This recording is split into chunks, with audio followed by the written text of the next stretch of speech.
जय हिंद मेरे प्यारे दोस्तों, आप सभी का बहुत बहुत स्वागत है आपके अपने डेली करंट अफेयर्स की क्लास पर। और दोस्तों आज हम डिस्कस करने वाले 22 अप्रैल 2023 के इंपॉर्टेंट डेली करंट अफेयर्स को। तो बिना समय गवाए आइए देखते हैं सबसे पहला इंपॉर्टेंट क्वेश्चन। हाल ही में सिविल सेवा दिवस मनाया गया, तो सिविल सेवा दिवस कब मनाया जाता है? बहुत ही इंपॉर्टेंट क्वेश्चन है। When is civil services day celebrated? तो फ्रेंड्स हर साल 21 अप्रैल को मनाया जाता है सिविल सेवा दिवस। अब आप ऐसे भी याद रख सकते हैं, जब तक आप 21 साल के नहीं हो जाएंगे, जब तक आपका ग्रेजुएशन नहीं हो जाएगा, तब तक आप सिविल सेवा के लिए अप्लाई नहीं कर सकते हैं। तो 21 ईयर्स की उम्र में आपको सिविल सेवा में मौका मिलता है। तो ऐसे आप याद रखेंगे 21 अप्रैल को मनाया जाता है सिविल सेवा दिवस। अब दोस्तों मैं आपको बता दूं ये क्यों मनाया जाता है। आपको बता दें कि जो अधिकारी होते हैं, जो ऑफिसर्स होते हैं, वो भारत के जान होते हैं। ब्यूरोक्रेसी पूरे भारत को बहुत अच्छे से चलाती है। तो जो अधिकारी हैं हमें उनको एप्रिसिएट करना चाहिए, हमें उनकी सराहना करनी चाहिए। तो इनकी सराहना यानी हम इनके योगदान को सराहते हैं, हम इनके योगदान को पहचान दिलाते हैं, इसलिए 21 अप्रैल को मनाया जाता है। दोस्तों ऐसे ऑफिसर बनना है आप लोगों को, जब तक तोड़ेंगे नहीं तब तक छोड़ेंगे नहीं। मेहनत करना है और ऐसे नाम कमाना है और अपने माता पिता का नाम ऊंचा रखना है। दोस्तों यहां पर बात करें तो कब ये पहली बार मनाया गया? 2006 में पहली बार ये दिवस मनाया गया था। देखिए थीम आपसे पूछी जा सकती है 2023 की, तो उसकी थीम है developed India aims to empower citizens and reach the last mile. ये इसकी थीम है, बहुत इंपॉर्टेंट है। दोस्तों यहाँ पे मैं आपको बताऊंगा कि आखिर सिविल सेवा दिवस क्यों मनाया जाता है। इमेज में आप देख पा रहे हैं सरदार वल्लभ भाई पटेल, ये आयरन मैन कहे जाते हैं, भारत के लौह पुरुष कहे जाते हैं, भारत के बिस्मार्क कहे जाते हैं। तो भारत के सबसे पहले होम मिनिस्टर थे सरदार वल्लभ भाई पटेल। ये 21 अप्रैल 1947 को दिल्ली में मेटकॉफ हाउस है, वहां पर इन्होंने क्या किया था, जो प्रोविजनल ऑफिसर थे, यानी जो क्या कर रहे थे, आपको पता है जब भी सिलेक्शन होता है उसके बाद एक टर्म होता है जहां पर वहां पर ट्रेनिंग दी जाती है, तो उनको संबोधित किया था। और इस घटना को याद करने के लिए सिविल सेवा दिवस मनाया जाता है और सिविल सेवा की बहुत बड़ी नींव रखने का श्रेय इन्हीं को जाता है। अब दोस्तों यहाँ पे हाल ही में हमने बहुत सारे इंपॉर्टेंट दिवस पढ़े थे, आइए एक एक करके सबको रिवाइज करते हैं। वर्ल्ड लीवर डे 19 अप्रैल को मनाया जाता है, वर्ल्ड हेरिटेज डे 18 अप्रैल को, और विश्व हीमोफीलिया दिवस 17 अप्रैल को मनाया जाता है, और विश्व स्वास्थ्य दिवस मनाया जाता है 7 अप्रैल को। दोस्तों मैं हूं आप सभी का राजा गुप्ता और आप लोगों को डेली करंट अफेयर्स पढ़ा रहा हूं। आज है 22 अप्रैल 2023 और मुझे लगातार 510 दिन हो गए आपको डेली करंट अफेयर्स पढ़ाते हुए। अभी गिनीज वर्ल्ड रिकॉर्ड बनेगा। जीवन पर्यंत मैं आपको डेली करंट अफेयर्स पढ़ाने वाला हूं, माध्यम कुछ भी हो, ठीक है। हम आपके तक पहुंच रहे हैं, माध्यम कुछ भी हो। दोस्तों इस क्लास की सबसे विशेष बात है कि आपको हिंदी और इंग्लिश दोनों मीडियम में कंटेंट प्रोवाइड किया जाता है। ल्यूसेंट स्पेशल स्टैटिक जीके मिलता है। क्लास केवल 25 से 30 मिनट की होती है और भारत के हर एग्जाम्स के लिए जरूरी, कोई भी पेपर हो, आप जरूर अपने छोटे भाइयों को भी बता सकते हैं करंट अफेयर्स पढ़े, उनकी समझ डेवलप होगी। दोस्तों पीडीएफ के लिए बिल्कुल चिंता नहीं करना है, आपको पीडीएफ मिल ही रही होगी। ज्वाइन टेलीग्राम चैनल राजा गुप्ता करंट अफेयर्स @राजा गुप्ता करंट अफेयर्स लिखेंगे, आपको पीडीएफ मिल जाएगी बिल्कुल फ्री ऑफ कॉस्ट। मैं हर क्लास की पीडीएफ आपको बिल्कुल फ्री ऑफ कॉस्ट प्रोवाइड कराऊंगा।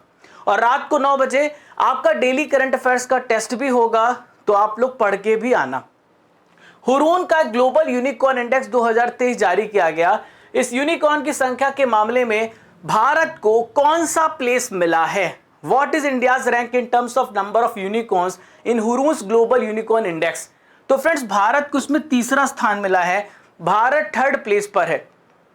दोस्तों ये जो रिपोर्ट है बहुत सारी न्यूज़पेपर में निकली, यहां पर इकोनॉमिक्स टाइम 89 में देखें तो हुरून ग्लोबल यूनिकॉर्न इंडेक्स में इंडिया की तीसरी रैंक है और इंडिया के पास 63 यूनिकॉर्न्स है। List of top 3 Indian unicorns की बात करें तो भारत ने 3rd स्पॉट हासिल किया है। अब सवाल उठता है कि सबसे पहले स्थान पर कौन है? तो सबसे पहले स्थान पर है अमेरिका। सबसे पहले स्थान पर कौन सा देश है? वो है अमेरिका। और अमेरिका के बाद नाम आता है चीन का, तो चीन जो है दूसरे नंबर पे और 3rd प्लेस पर हम आते हैं। ये पूरी लिस्ट है। यूएसए में 666 यूनिकॉर्न है, 316 चाइना, इंडिया में 60 68 है, यूके में 49 है, जर्मनी में 36 है। तो दोस्तों यहां पर आपको मैं बता दूं, रिपोर्ट में जो बताया गया है कि भारत में जो यूनिकॉर्न्स की संख्या है, यानी भारत के बाहर जो स्थापित भारत के यूनिकॉर्न्स की संख्या है, भारत के भीतर स्थित यूनिकॉर्न की संख्या से अधिक है। यानी जो भारत के ही यूनिकॉर्न्स है वो विदेशों में बहुत ज्यादा छाए हुए हैं, भारत में उनकी संख्या कम है लेकिन बाहर बहुत ज्यादा है। टोटल 138 यूनिकॉर्न्स है। कितने हैं? टोटल 138 यूनिकॉर्न्स है, जिसमें 70 भारतीय सह संस्थापकों के द्वारा स्थापित किए गए हैं, लेकिन उनका हेडक्वार्टर बाहर है। यानी भारतीय जो है उन्होंने स्थापित किया लेकिन उनका हेडक्वार्टर बाहर है, और 68 यूनिकॉर्न्स आपके भारत में है। क्लियर है? चलिए, तो सबसे ज्यादा मैंने आपको बता ही दिया है कौन से शहर है जहां पे सबसे ज्यादा यूनिकॉर्न है। तो ये है सैन फ्रांसिस्को जो यूएसए में है 181, न्यूयॉर्क यूएसए 126, बीजिंग में 79 है। ठीक है दोस्तों, यहां पर विश्व प्रसन्नता रिपोर्ट को डिस्कस करेंगे। हाल ही में वर्ल्ड हैप्पीनेस रिपोर्ट जारी की गई और भारत की 126 प्लेस है टोटल 137 कंट्री में। दुनिया का सबसे खुशहाल देश फिनलैंड है और सबसे अंतिम स्थान है अफगानिस्तान। और किसके द्वारा जारी किया जाता है? United nation sustainable development solution network के द्वारा। हाल ही में वायुसेना कमांडरों का सम्मेलन आयोजित किया गया। तो इसका कहां पर आयोजन किया गया है? Air force commanders conference held. तो फ्रेंड्स, एयर फोर्स कमांडरों का जो सम्मेलन है, वायुसेना कमांडरों का सम्मेलन न्यू दिल्ली में आयोजित किया गया। कहां पर? न्यू दिल्ली में। तो दोस्तों ये पब्लिश किया गया है पीआईबी में, ऑल इंडिया रेडियो में, सभी जगह न्यूज है। तो सीडीएस जनरल अनिल चौहान जो कि भारत के प्रेजेंट में सेकंड सीडीएस हैं, वो Indian air force commanders conference में शामिल हुए न्यू दिल्ली में। तो ये हैं, आप देखें, अनिल चौहान जो हैं। इसके अलावा chief of defence staff general Anil Chauhan जो हैं 20 अप्रैल को न्यू दिल्ली में वायु मुख्यालय वायु भवन में भारतीय वायुसेना के कमांडरों में इन्होंने पार्टिसिपेट किया, जैसा कि मैंने आपको बता दिया है। दोस्तों इसकी थीम क्या है? इसकी थीम है बियॉन्ड बाउंड्रीज रोबस्ट फाउंडेशन। दोस्तों सीडीएस जब यहाँ पे शामिल होते हैं तो वो कहते हैं कि हमें ज़रूरत है स्वदेशीकरण की, यानी हमें क्या करना चाहिए? ऐसे कदम उठाने चाहिए ताकि हम क्या कर सके, अपनी जो मांग है, अपनी जो ज़रूरतें हैं उसे खुद पूरा कर सके। ठीक है दोस्तों, तीनों सेनाओं के बीच में एकीकरण बढ़ाने की भी रूपरेखा इन्होंने इस मीटिंग में रखी है कि हम तीनों सेनाओं मिलकर के आगे बढ़ेंगे। सीडीएस का काम ही होता है तीनों सेनाओं को साथ लेके चलना। यहां पे बात करेंगे तीनों सेनाओं के प्रमुख की। तो भारतीय वायुसेना के प्रमुख हैं वी.आर. चौधरी, भारतीय सेना के प्रमुख हैं जनरल मनोज पांडे, भारतीय नौसेना के प्रमुख हैं एडमिरल आर हरि कुमार। तीनों के नाम आपको याद रखना है, आपसे पूछा जा सकता है। पीएम मोदी जी ने पहला वैश्विक बौद्ध शिखर सम्मेलन का उद्घाटन कहां पर किया है? तो पीएम मोदी जी ने हाल ही में कहां पर वैश्विक बौद्ध शिखर सम्मेलन का आयोजन न्यू दिल्ली में किया। कहां पर? न्यू दिल्ली में इसका आयोजन किया गया है। हिंदुस्तान टाइम्स में न्यूज है और कई जगह आपको देखने को मिलेगी। तो इन्होंने, पीएम मोदी जी ने कहां पर बुद्धिस्ट समिट को लॉन्च किया है? दिल्ली में। अब आइए डिटेल में समझते हैं आखिर इसे क्यों लॉन्च किया गया, क्या कारण है। तो दोस्तों 20 अप्रैल को इसकी लॉन्चिंग हुई थी न्यू दिल्ली में, इसका उद्घाटन किया गया था पीएम मोदी जी के द्वारा। तो इसमें क्या होगा, इसकी थीम क्या होगी? Answers to contemporary challenge philosophy for practice. इस दोस्तों आप सभी को बता दें कि जो बुद्धिज्म फिलॉसफी है वो पूरी दुनिया की मदद कर सकती है, क्योंकि वो मध्यम मार्ग के बारे में बताती है। वो ऐसे लाइफ स्टाइल को किस प्रकार से हम बैलेंस कर सके, कैसे हम जीवन जिएं, तो बहुत कुछ सिखाता है। तो इस बौद्ध शिखर सम्मेलन में यही चर्चा की गई है और इसका आयोजन इसकी मेजबानी अंतर्राष्ट्रीय बौद्ध परिसंघ के सहयोग से संस्कृति मंत्रालय के द्वारा किया गया। भारत के संस्कृति मंत्री हैं जी किशन रेड्डी। क्लियर है दोस्तों? तो आपको मैंने ये बात बताई है कि बौद्ध दर्शन किस प्रकार से चुनौतियों का समाधान निकाल सकता है और इसकी इंपॉर्टेंस के बारे में ये यहाँ पे सम्मेलन में डिस्कशन किया गया है। अब दोस्तों भारत में बौद्ध धर्म को डिस्कस करते हैं, यानी बुद्धिज्म। एक्चुअली बुद्धिज्म का जो इवोल्यूशन है वो यहीं से हुआ है, भारत से हुआ है, और भारत में लगभग 26 वर्ष पूर्व ये प्रारंभ हुआ है और दोस्तों धीरे धीरे फिर पूरी दुनिया में फैल गया। आज इसका एग्जिस्टेंस भारत में बहुत कम हो गया है। तो दक्षिण और दक्षिण पूर्वी एशियाई देशों का एक महत्वपूर्ण धर्म है बुद्धिज्म। बौद्ध धर्म के संस्थापक कौन कहे जाते हैं? तो आप सभी को पता है, यह है गौतम बुद्ध। इनका जन्म लुम्बिनी में हुआ था और इनका संबंध शाक्य वंश से है। बुद्ध भगवान विष्णु के 10 अवतारों में से 8वें अवतार भी कहे जाते हैं। दोस्तों बहुत सारी शिक्षाएं हैं इसमें 4 आर्य सत्य है, अष्टांगिका मार्ग है, ये सारे अवधारणा इस बौद्ध धर्म में यहाँ पर बताई गई है। बौद्ध धर्म का जो सार ज्ञान या निर्वाण की प्राप्ति में निहित है, जिसे इस जीवन में प्राप्त किया जा सकता है, निर्वाण या फिर सार जो आप कह सकते हैं ज्ञान प्राप्त किया जा सकता है, ये इसकी मेन थीम है। दोस्तों यहाँ पे बात करेंगे इंपॉर्टेंट सम्मेलनों की जो हाल ही में हुए हैं। वर्ल्ड गवर्नमेंट समिट 2023 ये दुबई में आयोजित किया गया। विश्व हिंदी सम्मेलन 2023 फिजी में आयोजित किया गया। भारतीय चावल कांग्रेस 2023 इसका आयोजन कटक में हुआ है। 18वीं विश्व सुरक्षा कांग्रेस 2023 जयपुर में इसका आयोजन किया गया। एलोरा अजंता अंतर्राष्ट्रीय महोत्सव 2023 महाराष्ट्र में इसका आयोजन किया गया और world book fair new Delhi में आयोजित किया गया। हाल ही में अंतर्राष्ट्रीय धम्म सम्मेलन भोपाल में आयोजित किया गया। 5वां आसियान भारत व्यापार शिखर सम्मेलन कुआलालंपुर में आयोजित किया गया। दोस्तों आज की नॉलेज की फैक्ट्री में हम बात करेंगे रक्षा उपकरणों की, डिफेंस इक्विपमेंट्स की, जो विभिन्न देशों ने डेवलप किया है और उनका इस्तेमाल किसमें किया जाता है। तो जो हमारे इंग्लिश मीडियम के छात्र हैं वो अभी अगली स्लाइड में देखेंगे। अभी हिंदी मीडियम के जो छात्र हैं उनको देख लें, आपको भी हिंदी माध्यम में ही सारी बातें समझ में आती हैं। हेलिना की बात करें तो भारत में डेवलप हुआ है और ये टैंक रोधी मिसाइल है। चिनूक की बात करें तो अमेरिकी कंपनी बोइंग के द्वारा डेवलप किया गया है और ये एक हेलीकॉप्टर है। बराक 8 को डीआरडीओ और इजराइल ने मिलकर बनाया है। आईएनएस वेला फ्रांस के द्वारा डेवलप किया गया है। राफेल फ्रांस के द्वारा डेवलप किया गया है और ये फाइटर जेट है। S-400 रूस के द्वारा डेवलप किया गया है और ये एयर डिफेंस सिस्टम है। पिनाक की बात करें तो इंडिया के द्वारा डेवलप किया गया ये रॉकेट है। आईएनएस कलवरी ये इंडिजीनियस हमारे स्वदेश में निर्मित ये स्कॉर्पियन श्रेणी की पनडुब्बी है। अपाचे को अमेरिका ने बनाया है और ये एक लड़ाकू हेलीकॉप्टर है। तो जो इंग्लिश मीडियम के छात्र हैं आप भी स्क्रीनशॉट ले सकते हैं और इसके अलावा पीडीएफ तो आपको डेली मिल ही रही है बिल्कुल फ्री में, तो चिंता करने की कोई बात नहीं है।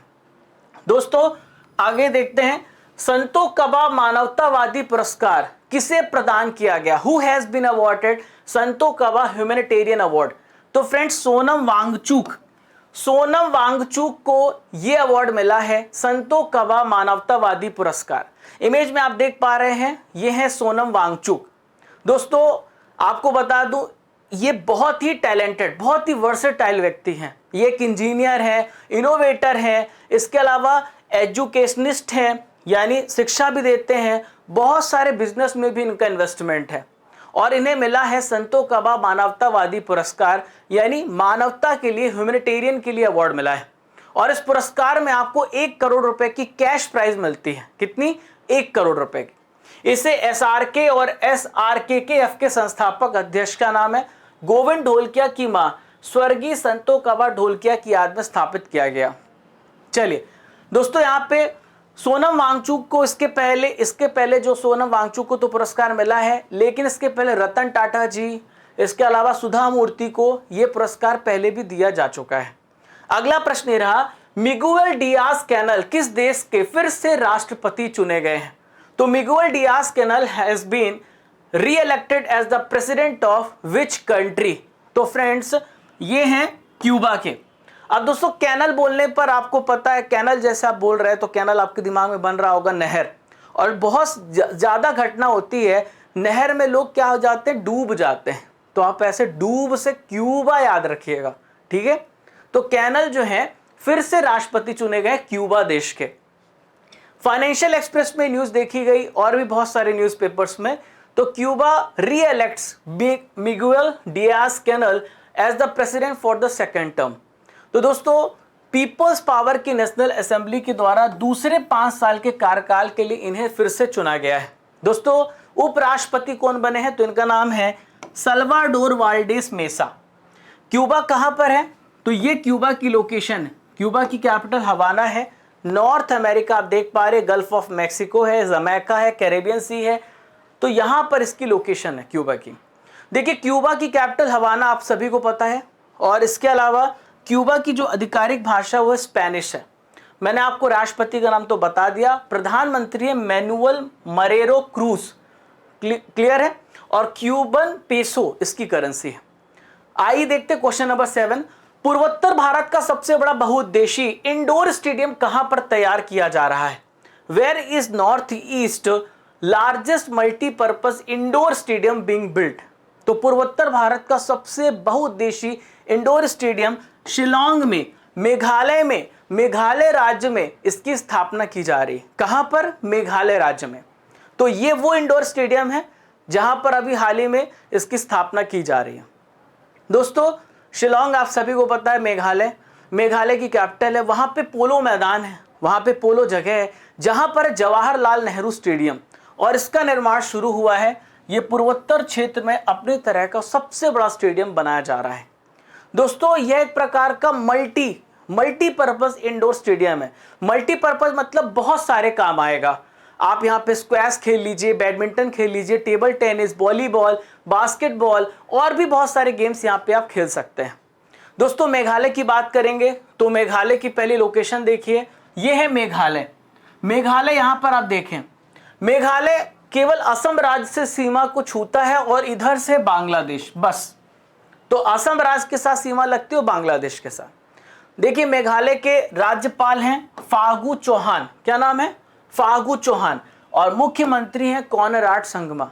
राज्यसभा की 1 सीट है, लोकसभा की 2 सीटें हैं, और उमियम झील यहाँ की काफी फेमस झील है जो आपको याद रखना है, पूछा जा सकता है, क्लियर है। बहुत सारे राष्ट्रीय उद्यान हैं यहाँ पर। 2 इंपॉर्टेंट राष्ट्रीय उद्यान आपको याद रखना है, नोकरेक राष्ट्रीय उद्यान और दूसरा बलपक्रम राष्ट्रीय उद्यान।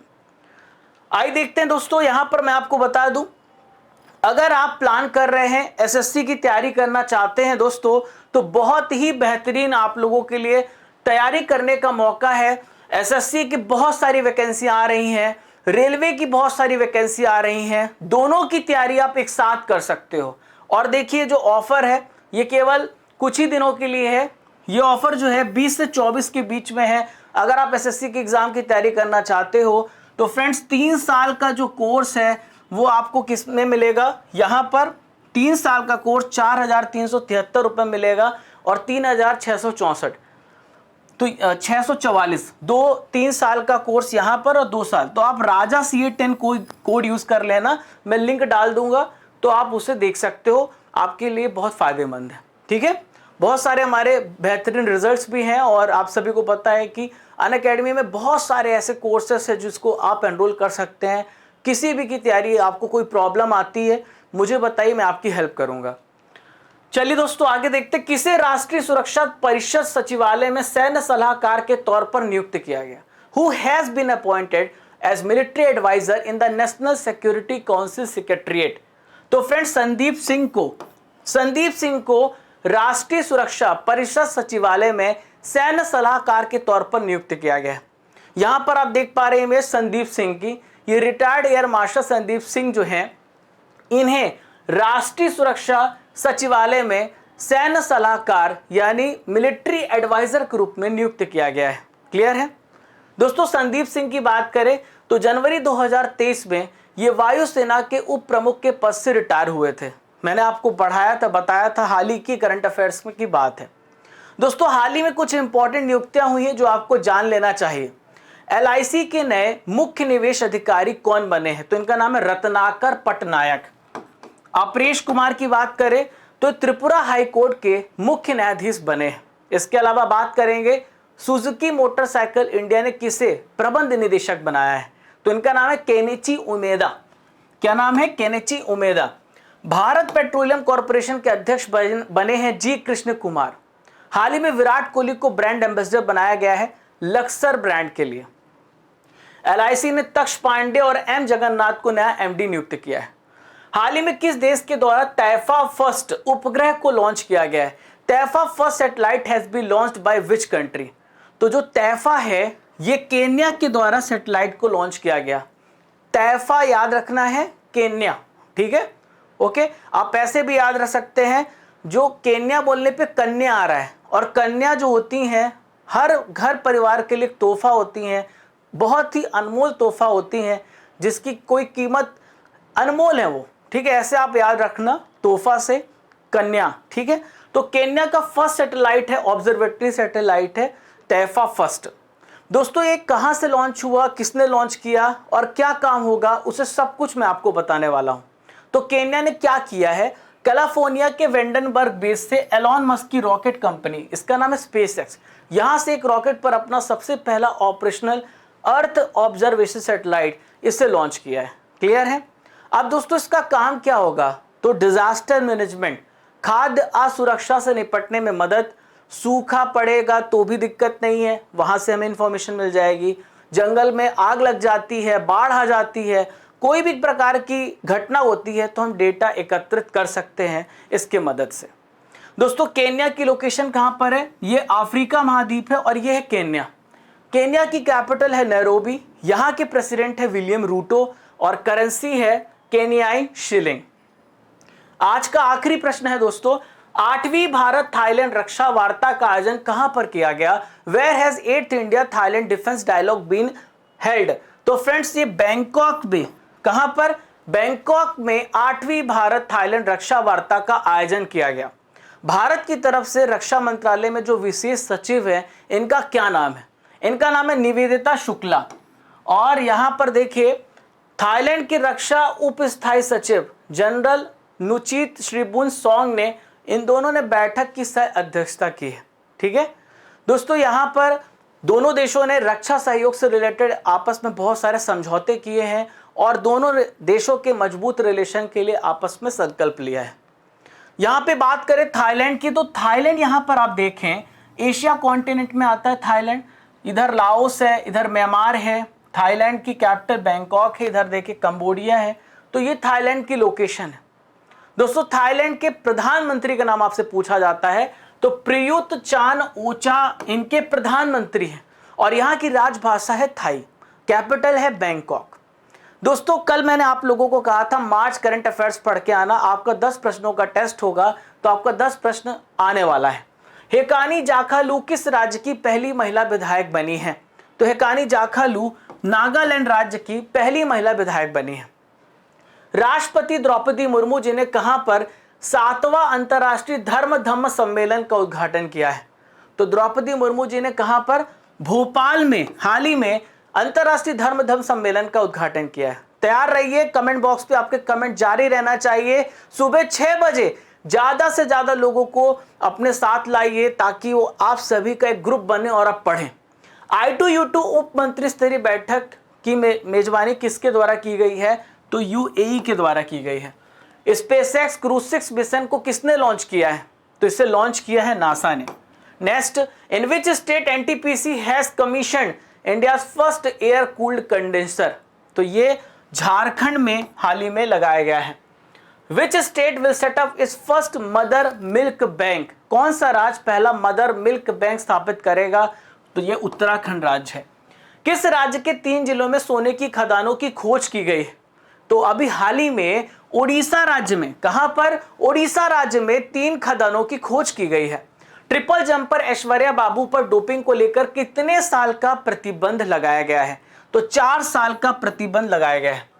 Who has won the Marconi prize 2023, तो मार्कोनी 2023 पुरस्कार हरि बालकृष्णन ने जीता है। भारतीय वायुसेना को HAL से कितने STT-40 बेसिक ट्रेनर विमान खरीदने की मंजूरी मिली है, तो टोटल 70, इसका आंसर क्या है, 70।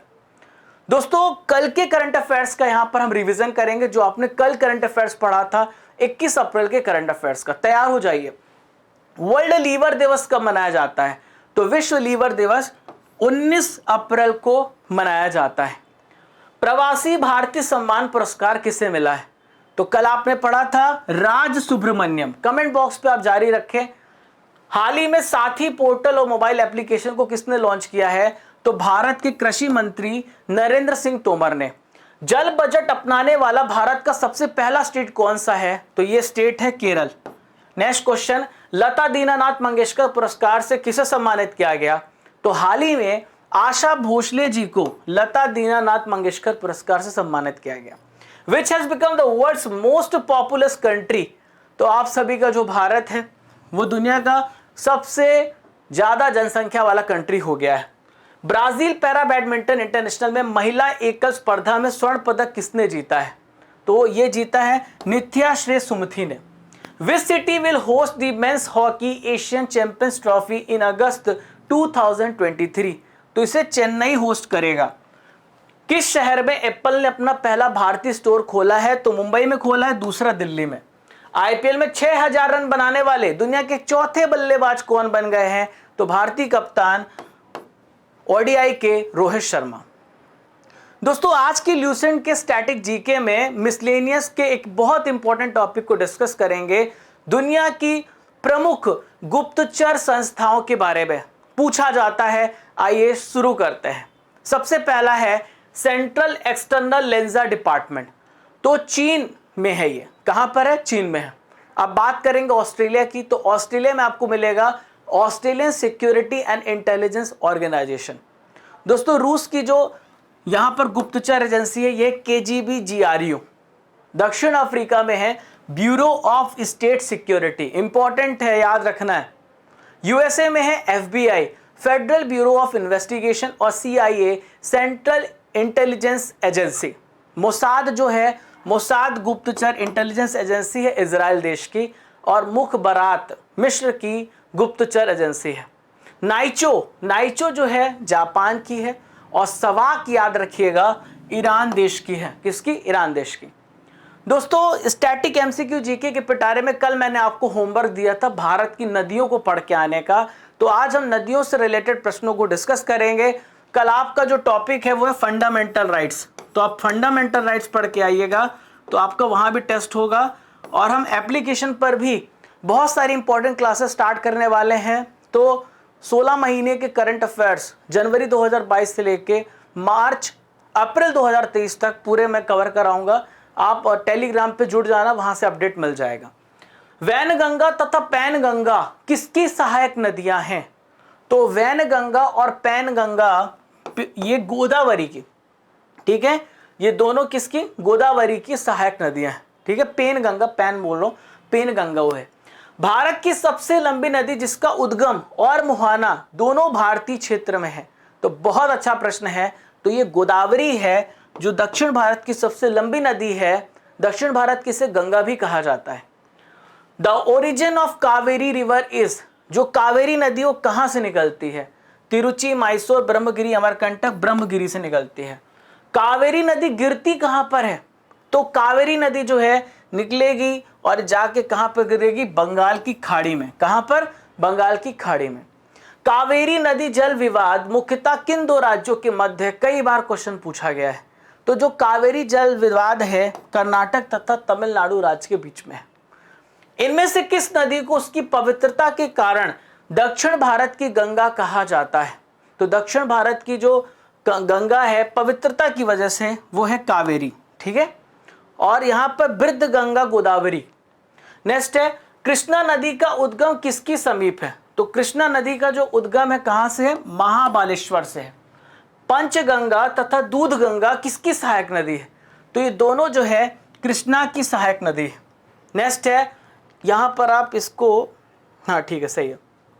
चलिए अगला प्रश्न है इंडो ब्रह्मा क्या है? इंडो ब्रह्मा एक प्रकार की पौराणिक नदी है। दामोदर नदी कहां से निकलती है?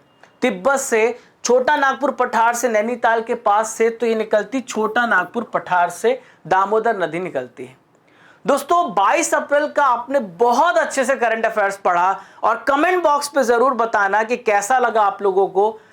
दोस्तों मैं बार बार कह रहा हूं why I switched that platform, वो भी प्लेटफॉर्म बहुत अच्छा था, ये भी प्लेटफॉर्म बहुत भी बढ़िया। देखिए अब इंडिया का सबसे बड़ा चैनल है, तो दोस्तों दोनों का सम्मान है। बस मुझे आप लोगों के लिए बहुत कुछ करना है, बहुत बड़ा करना है। तो I want that type of freedom, और इस फ्रीडम की वजह से मैं यहां पर हूं, ठीक है। तो चलिए विलियम्स रूटो किस देश के राष्ट्रपति हैं? आपने पढ़ा है, तो विलियम रूटो केन्या के राष्ट्रपति हैं। नोकरेक राष्ट्रीय उद्यान किस राज्य में? तो नोकरेक नेशनल पार्क ये मेघालय राज्य में। कॉनराड संगमा किस राज्य के चीफ मिनिस्टर हैं?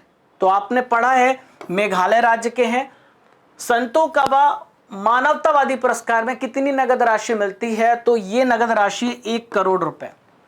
भारतीय चावल कांग्रेस 2023 कहां पर आयोजित किया गया? ये कटक में आयोजित किया गया, यहां पर मुख्यालय भी है चावल अनुसंधान। अंतर्राष्ट्रीय धर्म सम्मेलन 2023 किस शहर में आयोजित किया गया? तो इसका आयोजन कहां पर हुआ? भोपाल में। विश्व प्रसन्नता रिपोर्ट 2023 जारी की गई, भारत का कौन सा स्थान है? भारत 126 प्लेस पर है। हुरून ग्लोबल यूनिकॉर्न इंडेक्स 2023 में कौन सा देश सबसे पहले स्थान पर है? तो ये देश अमेरिका है। हर साल हीमोफीलिया दिवस कब मनाया जाता है? तो हीमोफीलिया दिवस हर साल 17 अप्रैल को मनाया जाता है। सिविल सेवा दिवस पहली बार कब मनाया गया था? तो सिविल सर्विस डे पहली बार 2006 में मनाया गया था। दोस्तों पहचानो कौन में आपको बताना था कल, तो यहां पर रिया गुप्ता ने बताया है। ये जो इमेज है ये कल्पना चावला जी की इमेज है, और यहां पर दिलीप राज ने भी बताया है। तो मैं आप लोगों को डेली ऐसे इमेजेस देता हूं जहां पर आपको बताना होता है। अब आज की जो इमेज है आपको बताना है कि ये इमेज किस महान व्यक्ति की है, और इनके बारे में आपको 5 लाइनें लिखनी है। दोस्तों जो काम की बात है सबसे आखिरी में डिस्कस करता हूं। तो काम की बात यह है कि एनटीए विश्व भारती रिक्रूटमेंट 2023 जारी किया गया है वेरियस नॉन टीचिंग पोस्ट के लिए।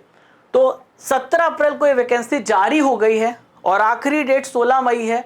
तो दोस्तों मैं इसकी पूरी कंप्लीट नोटिफिकेशन टेलीग्राम में डाल दूंगा, आप वहां पे देख लेना, और मैं इसकी लिंक भी प्रोवाइड कर दूंगा जहां से आप अप्लाई कर सकते हो। क्लियर है? तो इस वैकेंसी को जरूर देखिएगा, शायद आपके फायदे की हो।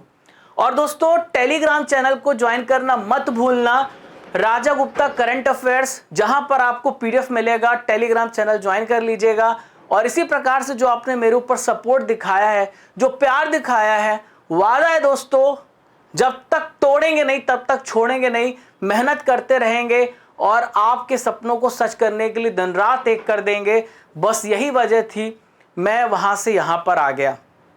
क्लियर है दोस्तों? और भी बहुत सारी अमेजिंग क्लासेस आने वाली, तैयार रहिए और आप लोगों को बहुत कुछ मिलने वाला है। अब दोस्तों चलने का समय हो गया है, इजाजत दीजिए। कल सुबह 6 बजे फिर मिलूंगा आप लोगों के सामने इसी जोश इसी ऊर्जा के साथ। तब तक के लिए जय हिंद, जय भारत। खुश रहिए, मुस्कुराते रहिए। जब तक तोड़ेंगे नहीं तब तक छोड़ेंगे नहीं।